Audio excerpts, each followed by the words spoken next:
Welcome, everyone. Welcome to our Help in Exchange webinar.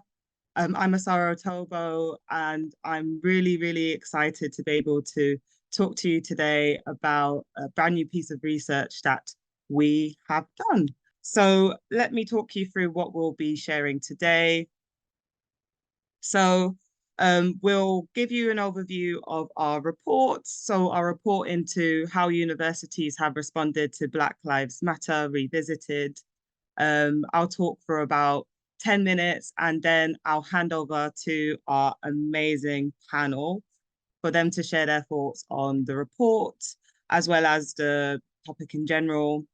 And then we'll have a Q&A session. So as we go through today, I really invite you all to think of questions and please submit them in the Q&A function. So as I said, my name is Asara Otobo. My pronouns are she, her. So Helpin is a management consultancy specializing in higher education. And I work across all of our 4 service areas: people and culture, governance and policy, fundraising and alumni, and strategy and transformation. So for our people and culture service area, I worked on various projects for universities, including conducting EDI governance reviews, conducting race equity focus groups to support universities carry out their race equality charter work, and research projects such as this one, as well as Living Black at University that we did for Unite students, which looks at the experiences of Black students in accommodation.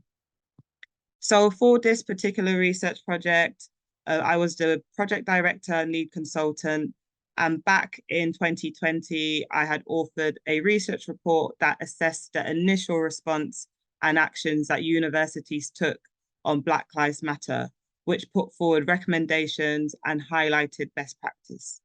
It is still available to access for free on our website. And we decided that we wanted to revisit this piece of research to see what has changed and what we can learn from it. So before I dive into the main context of this webinar, I want to give thanks to everyone involved in this project, especially the Black students, staff, and colleagues who gave their time to this. It can be draining speaking about your experiences, especially when you feel change may not be happening as quickly as it should be, especially when you're still faced with overt and covert forms of racism every day. So I really want to say a massive thank you to everyone who took their time to be part of this project through being interviewed. I want to thank everyone that filled in our survey.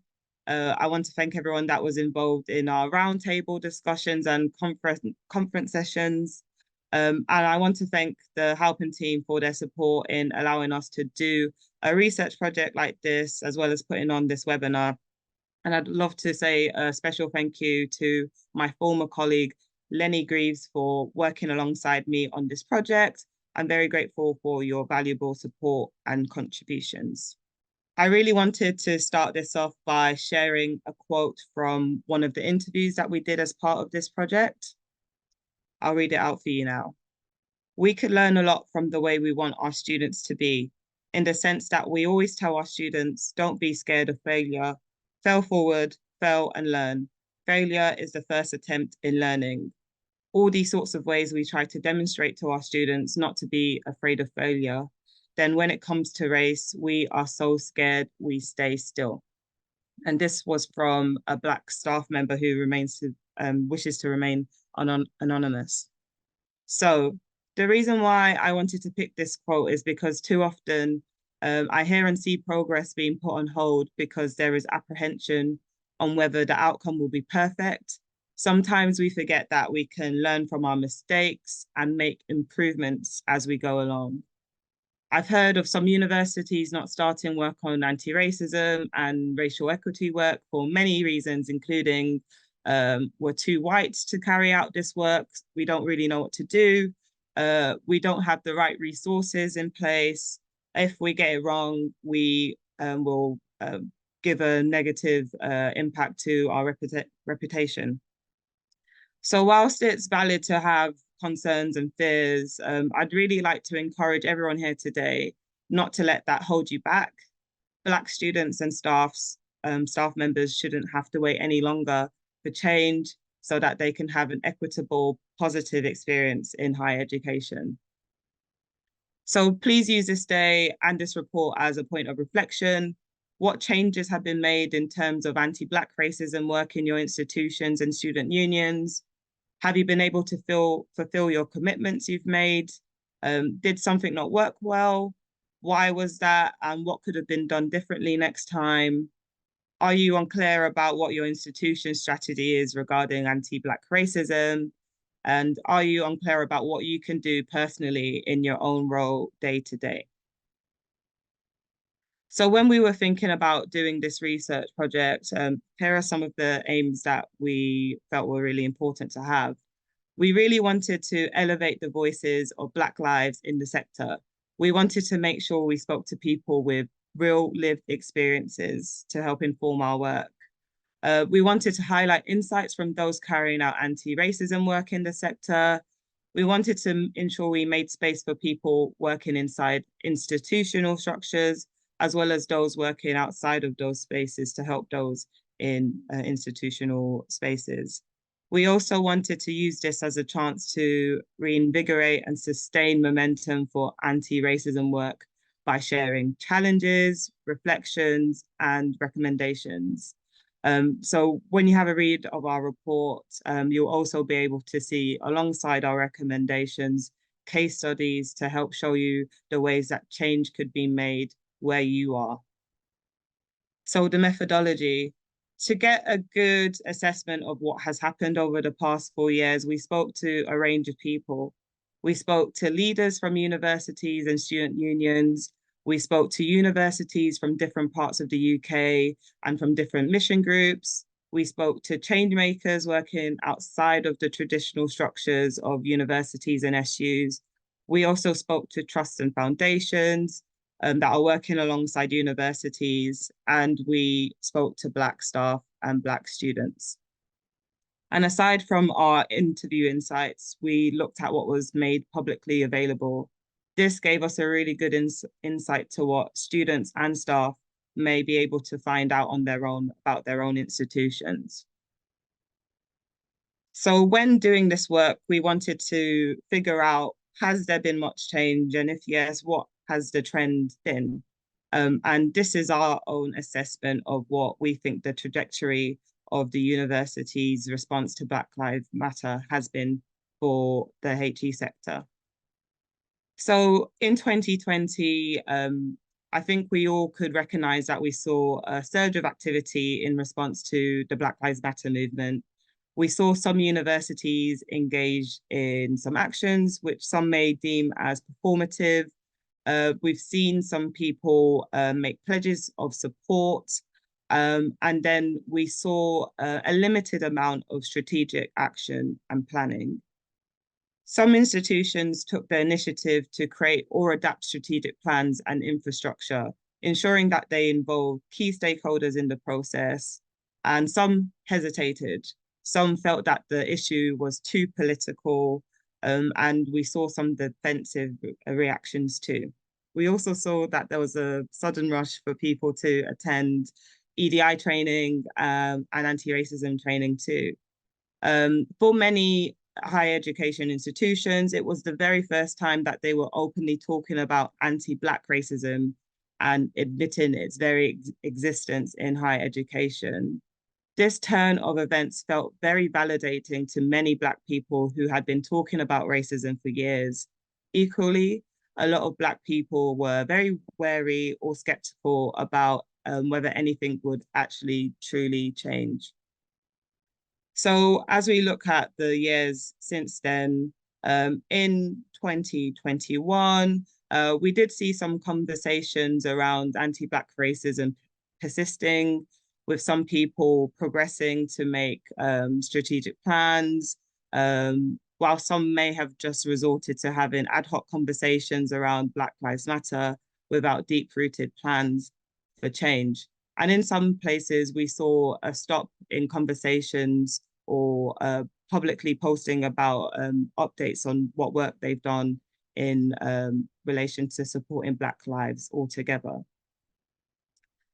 As we continue to 2022, we saw a slowing in momentum in some spaces, but then we saw some pockets of really good practice in other institutions. Where we saw positive changes was where we saw Black people who were represented in positions in power, who also had the support of white allies. And that was really a really important combination. And we talk a bit more about that in our report as well. And as we move on to now, so from 2023 to 2024 onwards, overall, we feel that there has been a standstill in terms of momentum. Very few institutions openly communicate their ongoing work still about Black lives. Yet some still are able to point towards best practice and what they've done so other people can learn from their successes as well as their mistakes. And for many people, there is a lack of clarity of what is actually happening in the sector to collectively push this work forward.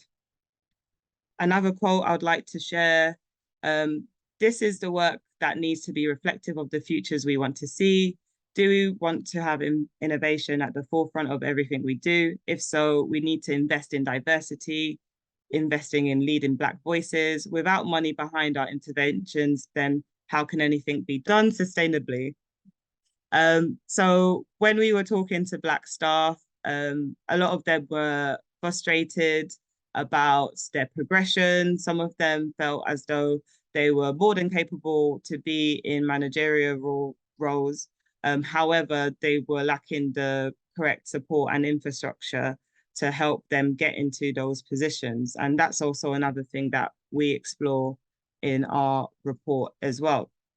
So I won't go through all of the key topics that we mentioned in our report, but we cover over 20 areas that came up in our consultation and desk-based research as well.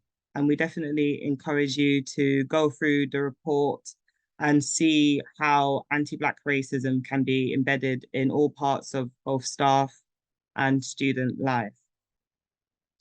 For our recommendations, we put forward 3 priority recommendations and 30 recommendations. And the priority recommendations touch on having a dedicated strategy, as well as having an implementation plan to help support the action. So these are the 3 priority recommendations we include in the report. And one thing to highlight as well, in our report, we include 8 case studies. So some of them touch on work that's being done to address their historic links to slavery. Some touch on ways to measure and monitor the success of Black, Asian, and minority ethnic staff and students across institutions. And some of the case studies talk about ways to fairly support, compensate, and develop Black students. So enough from me. We have a fantastic expert panel ready to give their thoughts on our report and the topic in general. So I invite them all to the stage now. So we have Teliola Cartwright, who is a consulting fellow at Halpin. We have Vanessa Mabonzo Nazolo, who is student president of Aberdeen University Students Union, Students Association. And we also have Banji Adewumi, Director of Equality, Diversity and Inclusion at the University of Manchester. So each of them will have about 5 minutes to share their thoughts on this report and this subject in general. And I will invite Teliola to speak first, and then Vanessa, and then Banji.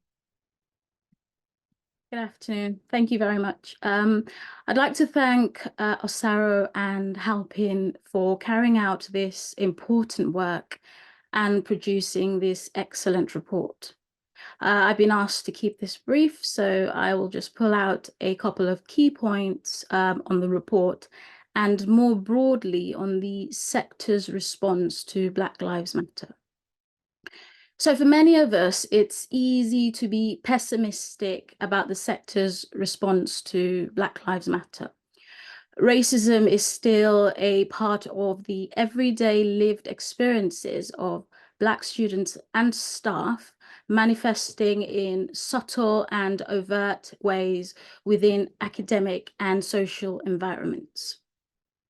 Universities continue to operate as white spaces where the norms and values reflect the dominant culture, often marginalizing those from diverse backgrounds. This report is therefore very crucial in reminding us of the low baseline from which we started. It underscores the significance, albeit sometimes slow progress, that has been made in addressing these deep-seated issues. Recognizing and celebrating this progress, however incremental, is an important act of solidarity and validation for all of those who've been working towards these changes. Another success of the report is its ability to accurately capture the nuances across the sector. It reveals that there has not been a single response to Black Lives Matter, but rather a spectrum of responses. And these range from reactive tokenism, superficial actions taken to appear supportive without substantive change, to genuinely innovative and anti-racist practices that seek to dismantle systemic inequities. The report highlights the importance of remaining vigilant and adaptable. It calls on us to become experts at exploiting opportunities for progress by constructively engaging with genuinely progressive projects. Simultaneously, it urges us to remain critical of performative exercises that offer little more than the illusion of change. Now, this complexity is further complicated by the persistence of whiteness, an insidious force that continues to reinvent itself and infect all aspects of civic life. This persistence means that even well-intentioned projects can mix good intentions with elements of tokenism, making it harder to achieve genuine progress. Now, reflecting on our role as an anti-racist community, I was particularly drawn to how the term anti-racism is being deployed across the higher education sector. For me, it is not enough for institutions to aim to be non-racist. They must actively strive to be anti-racist. This means supporting genuine efforts to advance anti-racism while resisting the co-opting of anti-racist terminology for branding purposes. We must call out universities that use the term anti-racism to label initiatives that are merely non-racist or part of broad, unfocused equality, diversity, and inclusion projects. Genuine progress in anti-racism requires a commitment to substantive, not superficial change. And this example highlights a central complexity addressed in the report.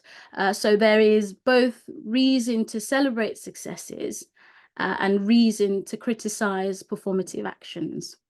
Thank you. Thank you, Teliola. And now for Vanessa's thoughts.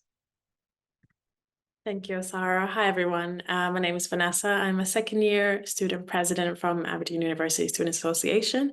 I got into student politics by being a student activist. I was doing anti-racism and decolonization activism in my own school in anthropology, and that led me to student politics. And there has been years and years of really interesting work that I've been able to witness that our activists and student officers across the UK are doing. So I'm really grateful to be here and really looking forward to the discussion. I find that this report is very, very valuable because I think the collective trauma that we were all reflecting on when the BLM movement peaked in 2020, I think that gave us a lot of also motivation to now bring in our white allies into the conversation. And, you know, we saw a lot of progress in terms of universities focusing on strategies, scholarship opportunities, but I feel like the most important thing that I want to focus on is how we see more student officers who are in student unions, from people of color communities. This year, NUS Scotland elected their first international student as their president. We have more Black student and Black officer-led spaces and projects educating and empowering one another across the UK, and that's incredibly valuable. And there definitely is that fatigue when it comes to speaking about race now. People who are in leadership positions in universities, they don't speak about it anymore, as mentioned in the report. There's definitely a resistance when we are kind of unearthing racism in hidden spaces, so to speak, in new spaces that people in universities haven't thought about before. And so I'll focus on those aspects on the report. For instance, when it comes to international student experience, this is something that international students are campaigning across the UK against the hostile environment. And there definitely is a data gap when we are looking at international student experience, especially from the perspective of Black students. It has been incredibly difficult trying to make the connection between race and racism as an aspect of international student experience in the UK, and connecting those existing experiences, structures of coloniality in the university and the pressures that international students have in terms of their visas, how all of that interacts in that. I think this report will be absolutely valuable for anyone trying to understand what our young Black student activists, staff members, and student officer experience as driving change as a minority group, often in very tokenistic roles and spaces, while experiencing racism in those very spaces that we are trying to create change in. So convincing people around you that you are a young professional and meant to be in that space, you have the skills and talent. However, it's that environment that is limiting your opportunities to thrive freely. And I think the value of recognizing the hidden emotional labor that Black officers representing students and doing anti-racism work, both on a university level and also on a student union level, tackling racism in student activities and in their student unions, while as student unions as working environments at the same time. I think that can bring so much insight into strategic responses to anti-racism, which the report details really well. I think as a last point, I want to also mention how well the report focuses on how student officers are often the only people of color in leadership roles in their SUs and universities. So they're constantly navigating, solving student issues while advocating for an inclusive university, experiencing racism in spaces where we are, and navigating the unequal power relationships that we are supposedly collaborating with the university at the same time. And as the report really well explains, that Black officers have an incredibly important role where they are underrepresented leaders, because they are encouraging other people of color to go into student representative roles, joining elections, taking part, because they are the key channels of communication between the institutions and the students. But excited to talk more in detail later on. Thank you. Thank you. And now for Banji. Thank you, Osaro, and of course, acknowledging my fellow panelists. I also want to thank Lenric, who reached out day one, of course, Osaro, who we've since had a conversation, and helping as an organization for pulling this program together. Echoing words shared by both Deliola and Vanessa, indeed, it is a valuable report, insightful at all levels, be the depth and the breadth of areas covered. And the content, in my opinion, also gives testimony to the range or the diverse range of individuals who've taken part in the research. And thank you, of course, to all those that have taken part in the research. My take, of course, as a professional service person in that sense, the set of recommendations, spot on. Again, testimony to not just the quality of the research, but how this has been, I would say, themed in terms of how we take actions forward. And what I've got sort of prepared for today is more of some, not so much additional inputs, but just encouraging, helping if you haven't already. And of course, all those who are listening to this webinar, how can we share this report even more widely? And such platforms, such conferences where this report could be shared, it would be valuable, be it student support conferences or even that of the leaders who would be very much required to bring the recommendations to life. I'll just pick on maybe one or two areas that are really, I would say, close to my heart, not that all the others aren't. Having safe spaces, and yes, we might call colleagues who are not Black or a minority group allies. I see all of us as allies, but that's another topic.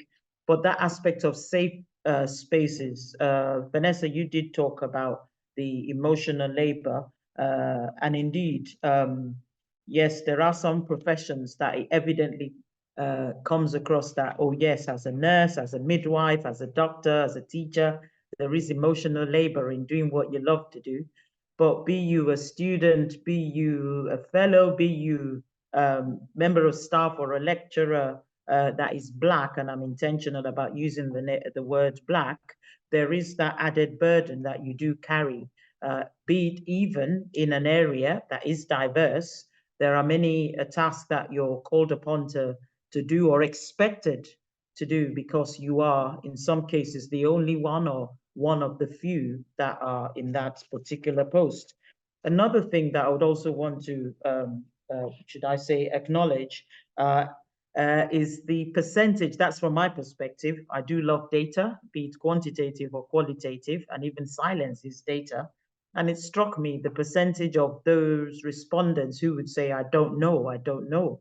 Do you require, I don't know, like really in this day and age?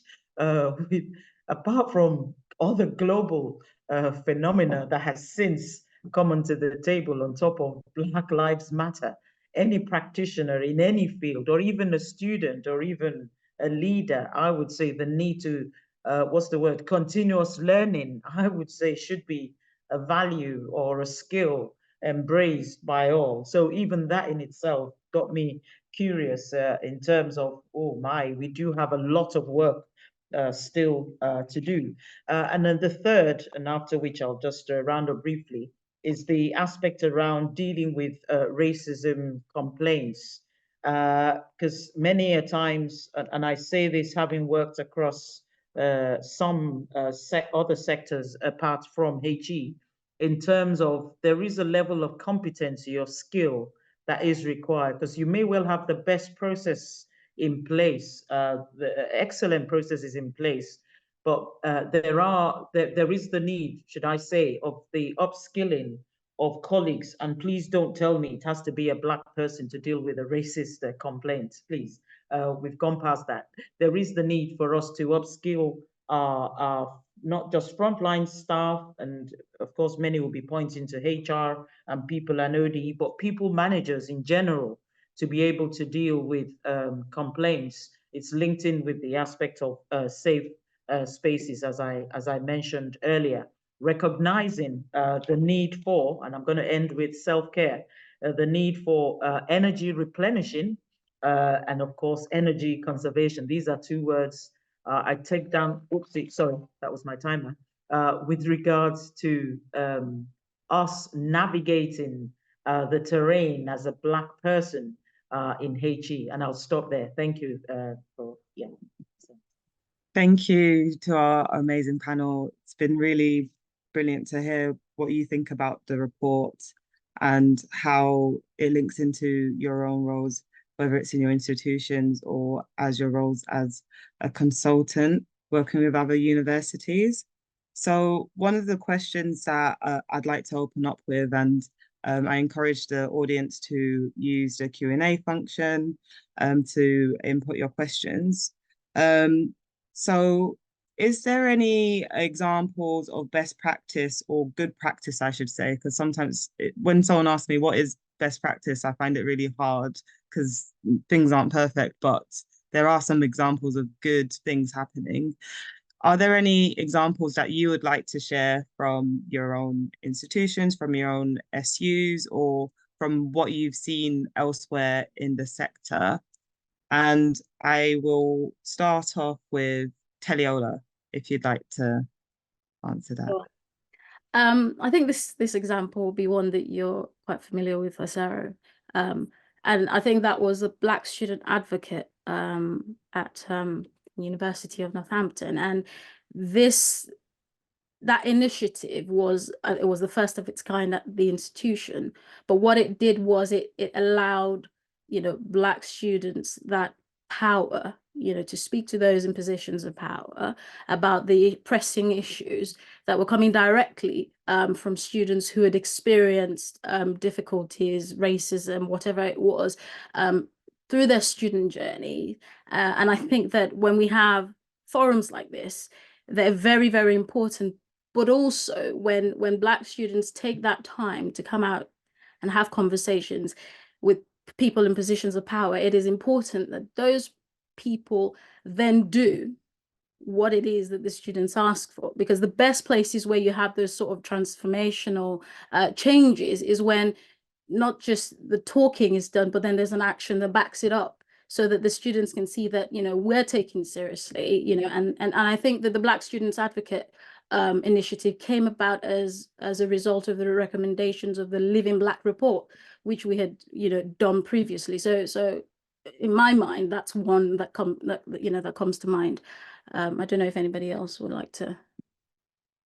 And just to add to that point, for everyone listening to the audience, we break that down inside the report. So if you'd like to read more about that Black Student Advocate Program, you can read the details of that. Yes, would anyone else in our panel like to add to this question? Oh, should I go first, Banji? Thank you. I absolutely agree with Taliola. There is so much value for letting students lead the interventions that are focusing on their experiences. So for instance, in our university, something that we co-led with the university in 2022 was a small research project. It was called the Black and Minority Ethnic Students Experience Project.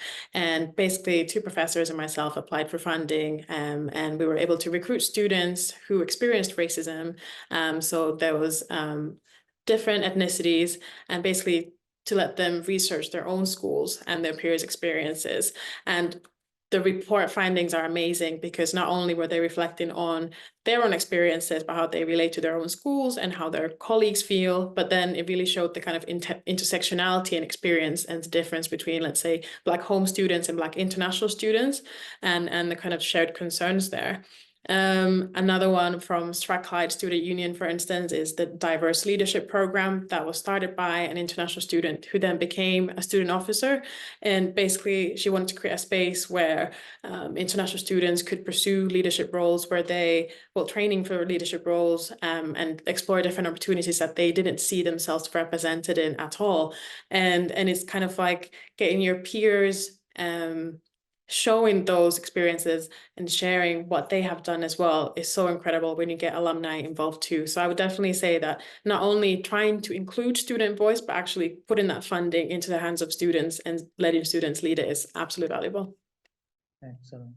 Yeah, and briefly from me, there's one initiative that definitely comes to mind, and it follows on from what Teliola talked about in terms of Black student advocates. We have what's called a Black Student Collective. I had to quickly search to make sure I don't say the wrong, but I know it's Black Student Collective. It started, I believe, in our Faculty of Biology, Medicine and Health. And I do know it's also in our Science and Engineering faculty, whereby there's the coming together of Black students, of course, led with support from the faculty leadership.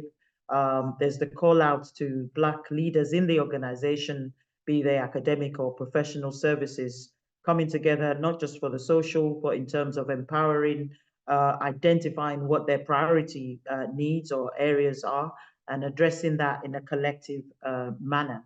And of course, it ties into that aspect of safe space, which you have already highlighted in the helping report. And not necessarily saying that, oh, we're just singling out because you're different, but of course, it's a recognition of the needs of the Black students and of course, what our data is telling us. So that I'm proud of.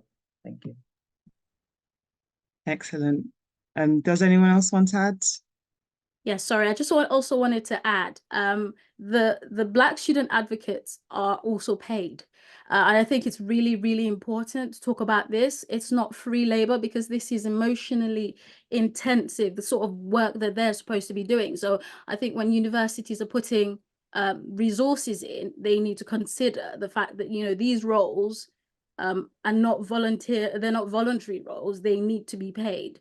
And that in itself empowers the Black students as well. So yes, I thought I needed to say that. That's really helpful. Sorry, I didn't put up my hand, but just to mention, and this may well be for anyone on the platform that's a student, please reach out to your students' union or even the Equality, Diversity, Inclusion Directorate or team to ask about a similar initiative. So I do know we have student ambassadors, not necessarily saying you are for Black, you are for white, but of course, making sure we do have a diverse selection.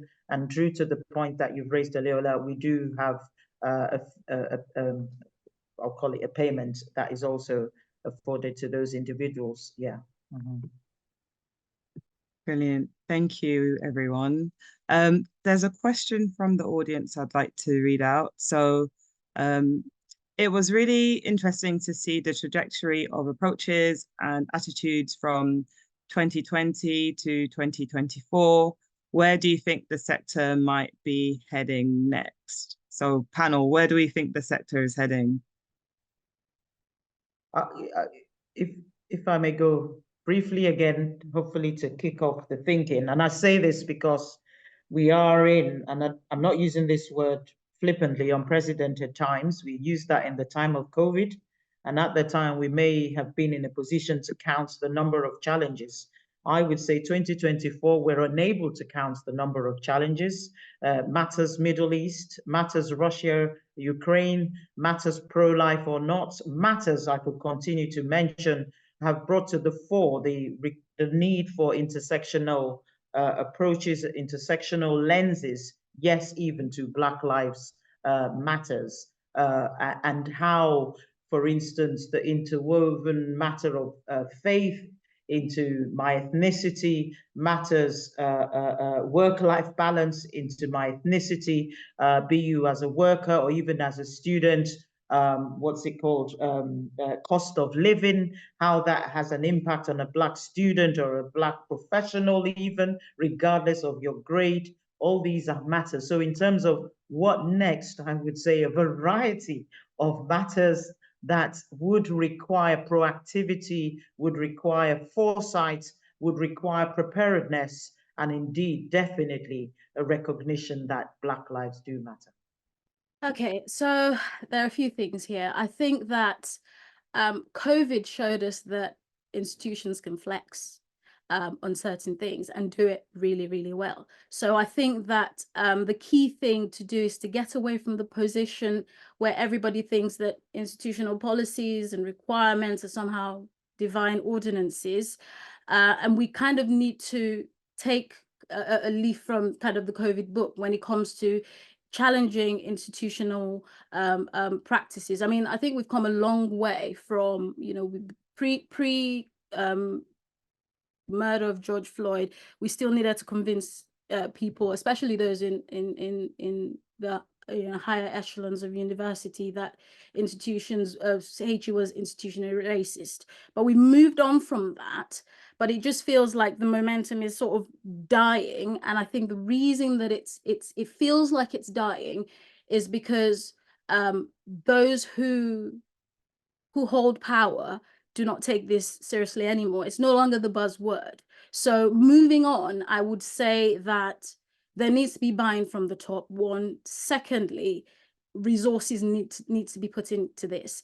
Quite a lot of Black members of staff are taking on the burden. There's already a workload problem, but they're having to take on the burden of dealing with these issues.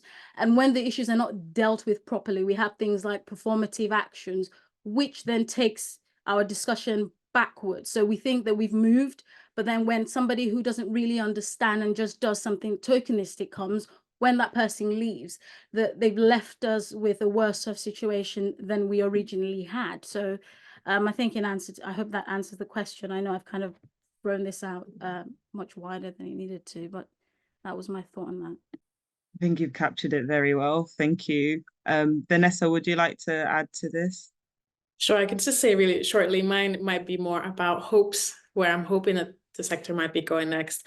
I'm hoping that all the student leaders that we've witnessed doing amazing work, creating collectives and projects and campaigns and going kind of beyond the confines of their institutions as well. I really do hope these individuals stay in the sector because when they do leave their roles, their student unions and their universities will recognize the impact that they have left and the very gap of knowledge that is left as well, because these people are not there.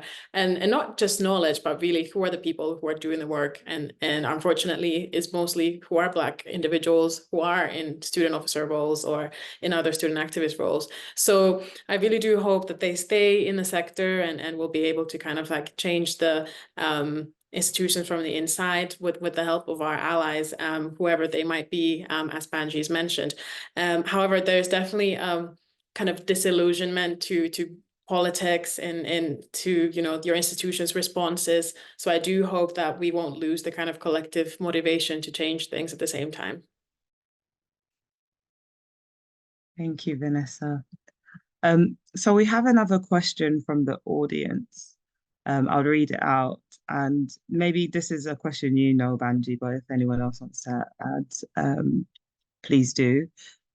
Has any cross-sectional research been done around recruitment search and processes for vice provost / CEO roles in terms of rigorous exploration around anti-racist understanding and commitment? So I would like to also broaden that out to, is there any research around senior roles in universities around their understanding of anti-racist understanding and commitment? Yeah, so thank you, Osaro. I can't hands on heart say I do know about such research, but I just want to do an initial shout out to what we call the Work and Equalities Institute. They're based at the University of Manchester.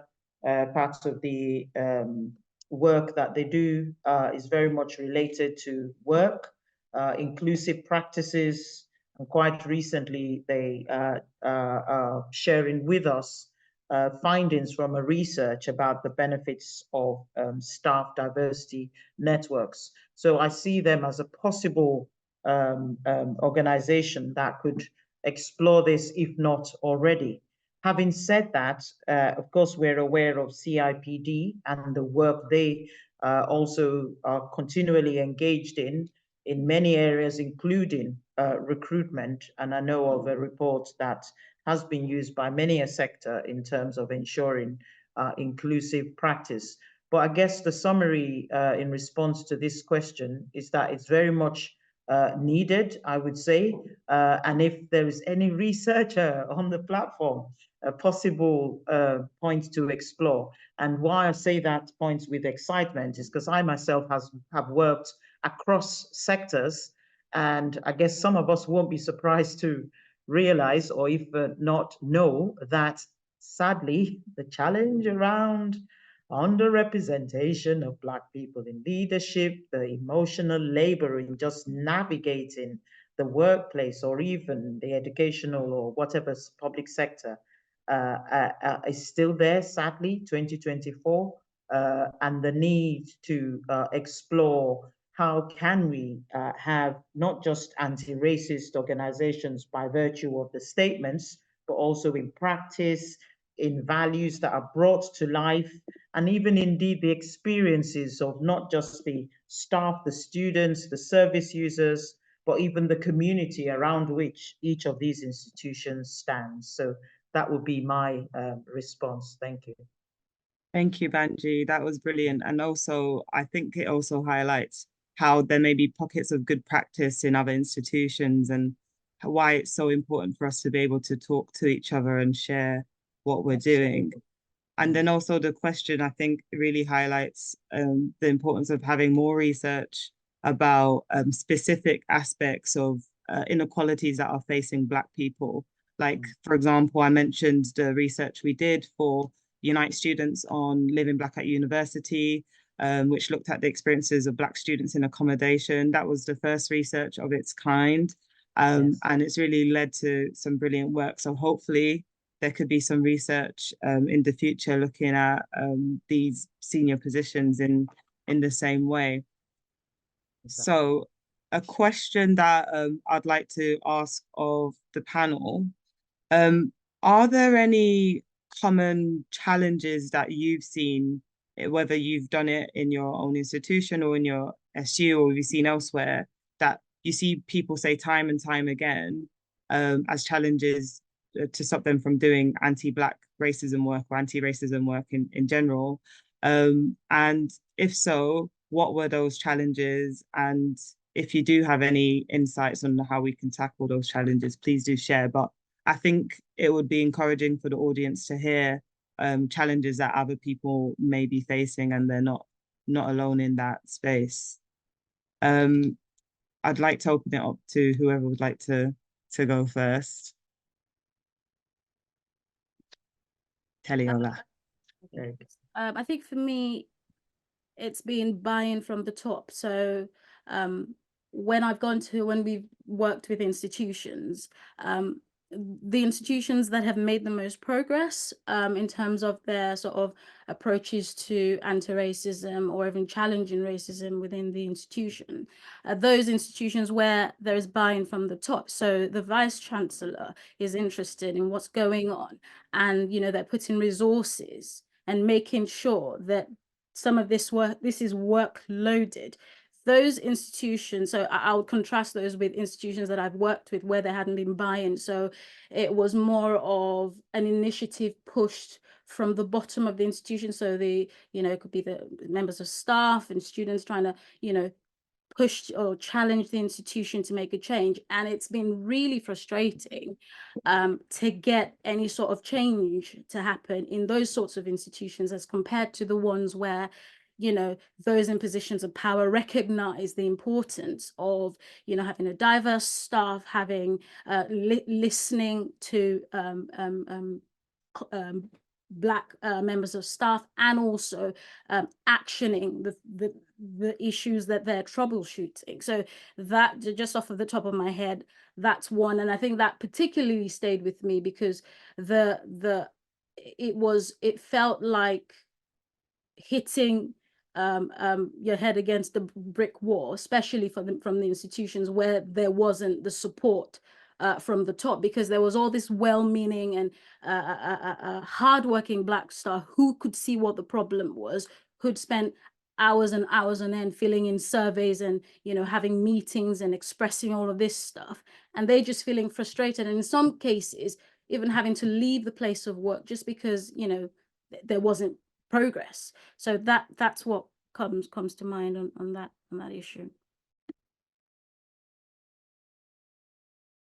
Okay. Does Vanessa want to go? Sure. Thank you, Benji. I'd say I was just trying to map out those kind of challenges that have been those experiences that we've faced over and over again. I'd say it's definitely a combination of that buy-in that Teliola mentioned, getting that priority list in order. Where does anti-racism actually sit? Because when you reflect that into the funding, money is always there where the priorities are. And especially in HE at the moment and the funding issues, EDI and student well-being and mental health are always the first ones that will face the negative consequences of those funding priorities. So staff resources has definitely been one of the biggest challenges as well. So really kind of where does anti-racism sit? in the work that we are trying to do when we are introducing new initiatives and projects and campaigns.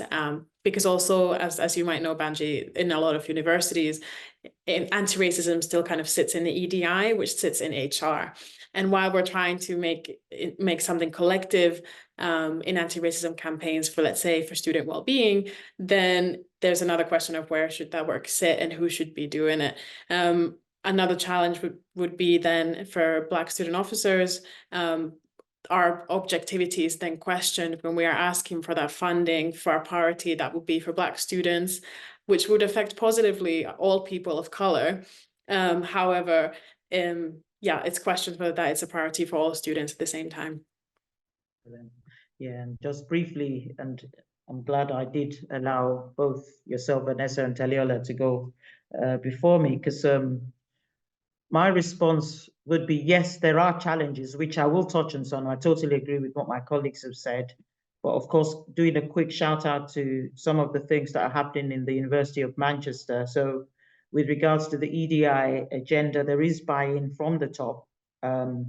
Secondly, with regards to where should it sit, Manchester has made a bold move, I would say, and some other universities I know are doing similar in having equality, diversity, and inclusion not sitting in HR, but sitting separately as a separate directorate, of course, working closely with HR and other faculty areas and professional services areas. So I would say that is a major step to overcome some of the challenges which many of us on the platform are aware of, including being able to finance many initiatives that, as you and many of us would know, does require sufficient funds, or else it's tokenistic and not necessarily having depth. The other point is with regards to the challenge, addressing challenges as opposed to me naming them. The importance of having, or the benefits rather, of having a sponsor, an executive sponsor in most cases, and where that may not have happened, please do look out because there would be an ally or two who's keen to engage in an agenda where in some aspects they do need hand-holding for fear of not saying or doing the right thing, but by virtue of their position, they are able to open doors that won't necessarily be within our reach. And maybe last but not the least, I will share a personal challenge, which I have heard from many a colleague, and I would only imagine it does happen across the pond, well, not the pond, but the sector, I beg your pardon. And that challenge of the drain, going back to the point about emotional labor, how do you look after yourself being in this type of work, and ensuring that there's availability of mentor, coaching, whichever guys that fits your need as a way of progressing in this tiresome task. Thank you. Thank you, Banji, and thank you to our panel for sharing those challenges. I think it's a really good point of reflection for our audience. I'd like to open it up to a member of our audience who would like to ask their question verbally. So yeah, over to you. Hello. Oh, hi there. Hello. It's been really great. I am new to the sector. I come from a background in secondary teaching and activism through my Black Workers Union, teachers group, and then the Scottish Trade Union Congress as a Black Members Committee. And it's, in some ways it's been reassuring to see that the same challenges that higher education faces is the ones that we face in education in Scotland, trying to diversify over recruitment. I'm at Edinburgh University, which is a similar size to Manchester. Often my colleagues in the DI team quote all the good work that your team has been doing, Banji. And I look forward to getting in touch. And I guess one of the things that I would love to share, and I would like to collaborate to whoever is out there, is just trying to find ways of promoting our BME staff. I've done some work with Police Scotland, who, because of the work their police officers do, they see things that none of us should ever see or hear about, and yet the next day they need to roll their sleeves and be back at work. So they have been very forward and I think sector leading in BME innovation, really, you know, what you were saying, buying in from the leadership, but also trying to improve all their processes. So we're trying to look into that here at Edinburgh Uni by just really scrutinizing our current diversifying guidelines and to, you know, we're very good at HR to shout from the top and throw policies. And we know everybody's time poor. And I think we just need to think about how to live them. So we're doing some work on that, but it's very early days. I would love to tell you, this is the recipe, this is how you do it, but this is what we want to do. And I would really like to collaborate with whoever is out there. But I think there is potential to use what we have, especially in these really challenging circumstances where, you know, budgets are being cut. We can still find a way, and I'm very, very determined in this. And I know it's just great to hear your outlook on this and your experience, because I'm so new to the sector. So thank you for, Sarah, your background. thank you for being there. Oh, sorry. Thank you for being okay. there. I think that's all I need to say. Thank you. Thank you for wanting to speak, and it's nice to hear a member of our audience. Also nice to hear that Banji's good work is being seen elsewhere. And I think one of the things you mentioned was about how can we uplift Black, Asian, and other minority ethnic staff. So I think what was mentioned earlier was around staff networks. And I think in our report, there is also a section about what we can do to support Black staff and others in terms of well-being and facilitating spaces for them. So yes, I'll definitely point towards that section of the report. It's nearly over, the webinar is nearly over, and I would love to just take this time to say a massive thank you to our panel. You have been brilliant, and it's been great to hear a mixture of thoughts. You all have your different experiences, work in different parts of the country, and I found it really valuable listening to you, and I am sure the audience has as well. So now to the audience, thank you very much for your time today. And if you'd like to stay in touch, please do so on our website, our Halpin partnership website, as well as our LinkedIn as well. And you should have a copy of our report through being registered to attend this webinar. If you have any questions at all, please don't be afraid to reach out to us. And yes, again, just a massive thank you for your time today, and enjoy the rest of your day, everyone.